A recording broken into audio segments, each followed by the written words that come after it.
देश के प्रधानमंत्री नरेंद्र मोदी आज गुजरात दौरे पर हैं। वहां जनता को संबोधित करते हुए पीएम नरेंद्र मोदी ने कहा कि जितनी ज्यादा विदेशी निर्भरता उतनी ज्यादा देश की विफलता होगी।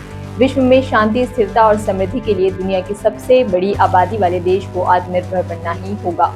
अमेरिका में जॉब करना भारतीय वर्कर्स के लिए मुश्किल होने वाला है। राष्ट्रपति डोनाल्ड ट्रंप ने शुक्रवार को एक घोषणा पत्र पर हस्ताक्षर किए। इसके तहत अब विदेशी हाई स्किल्स वर्कर्स को हायर करने के लिए कंपनियों को $1 लाख, लगभग 88 लाख रुपए की वार्षिक वीजा फीस देनी होगी। इससे विदेशी वर्कर्स को हायर करना महंगा हो जाएगा। इस कदम का अमेरिका में वर्क वीजा पर काम कर रहे भारतीय कर्मचारियों पर गहरा असर पड़ सकता है। H-1B वीजा कार्यक्रम उन विदेशियों के लिए होता है जो अमेरिका में विशेष व्यवसायों, खासकर प्रौद्योगिकी क्षेत्र में कार्यरत है।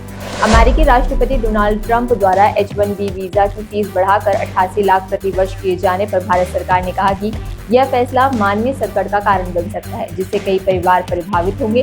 सरकार ने कहा कि नीति निर्माता हाल की घटनाओं का आकलन करेंगे। सरकार को उम्मीद है कि अमेरिकी अधिकारी इन व्यवधानों का उचित समाधान कर सकेंगे।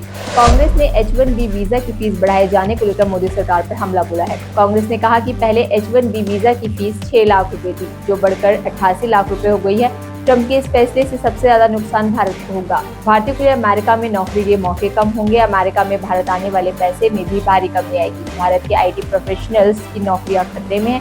ये खतरा इसलिए भी बड़ा हो गया है क्योंकि देश की बड़ी IT कंपनियां पहले ही छटनी कर रही हैं। साफ है, नरेंद्र मोदी की नाकाम विदेश नीति का खामियाजा आज देश भुगत रहा है। H-1B वीजा के नए नियम को लेकर आम आदमी पार्टी के प्रमुख अरविंद केजरीवाल ने प्रधानमंत्री नरेंद्र मोदी पर निशाना साधते हुए सवाल किया कि क्या आप कुछ भी नहीं संभाल सकते। अमेरिकी राष्ट्रपति डोनाल्ड ट्रंप ने कहा कि राष्ट्रपति शी जिनपिंग के साथ मेरी बातचीत बहुत अच्छी रही। हमने टिकटॉक सौदे को मंजूरी दे दी है। हम इस सौदे के पूरा होने का इंतजार कर रहे हैं। भारतीय रेलवे ने रेलवे नीति की कीमत घटा दी है। अब 1 लीटर पानी की बोतल की कीमत 15 रुपए की जगह 14 रुपए होगी। वहीं आधा लीटर बोतल की कीमत 10 रुपए की जगह 9 रुपए होगी। रेल मंत्रालय ने बताया कि GST कम होने का फायदा सीधा यात्रियों को दिया जा रहा है। दिल्ली बीजेपी की मीडिया प्रमुख एवं लवकुश रामलीला कमेटी के वरिष्ठ उपाध्यक्ष प्रवीण शंकर कपूर ने दिल्ली की लवकुश रामलीला कमेटी के द्वारा रामलीला मंच में मंदोदरी की भूमिका मॉडल पूनम पांडे को देने की कड़ी निंदा की।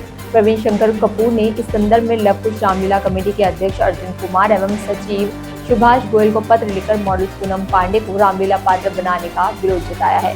भारतीय जनता पार्टी के प्रदेश प्रभारी डॉक्टर सतीश पूनिया और प्रदेश अध्यक्ष पंडित मोहनलाल बडौले ने शनिवार को पंचकुला स्थित बीजेपी प्रदेश कार्यालय पंचकमल में मीडिया विभाग के पदाधिकारियों और प्रवक्ताओं की बैठक ली। इस बैठक में प्रदेश प्रभारी डॉक्टर सतीश पूनिया ने सेवा पखवाड़ा के दौरान ज्यादा से ज्यादा सेवा कार्यों का प्रचार प्रसार करने पर जोर दिया, जबकि प्रदेश अध्यक्ष पंडित मोहनलाल बडौले ने आगामी कार्य योजनाओं के बारे में विस्तार से बताया। इस बैठक में बडौले ने कहा कि जनसेवा ही बीजेपी के लिए सर्वोच्च सेवा है। उन्होंने कहा कि पीएम नरेंद्र मोदी के जन्मदिन के उपलक्ष्य में सेवा पखवाड़ा चल रहा है और इस पखवाड़ा में हो रहे कार्यक्रमों का संदेश जन जन तक पहुंचाना जाना चाहिए। स्वदेशी वस्तुओं को अपनाने के संकल्प को भी मजबूत करना हमारी जिम्मेदारी है। स्वदेशी को हमें जन जन का संकल्प बनाना है। देश की मशहूर डेयरी कंपनी अमूल ने शनिवार को बड़ी राहत दी है। Gujarat corporative milk marketing federation, जो अमूल ब्रांड से सामान बेचती है, ने 700 से ज्यादा प्रोडक्ट की कीमत कम करने का ऐलान किया है। ये कदम GST घटने के बाद ग्राहकों को फायदा पहुंचाने के लिए उठाया गया है। इस सभी तमाम खबर पर क्या कहेंगे आप कमेंट बॉक्स में लिखना ना भूलें। बाकी और तमाम जानकारी के लिए बने रहिए द फ्रीडम न्यूज़ के साथ।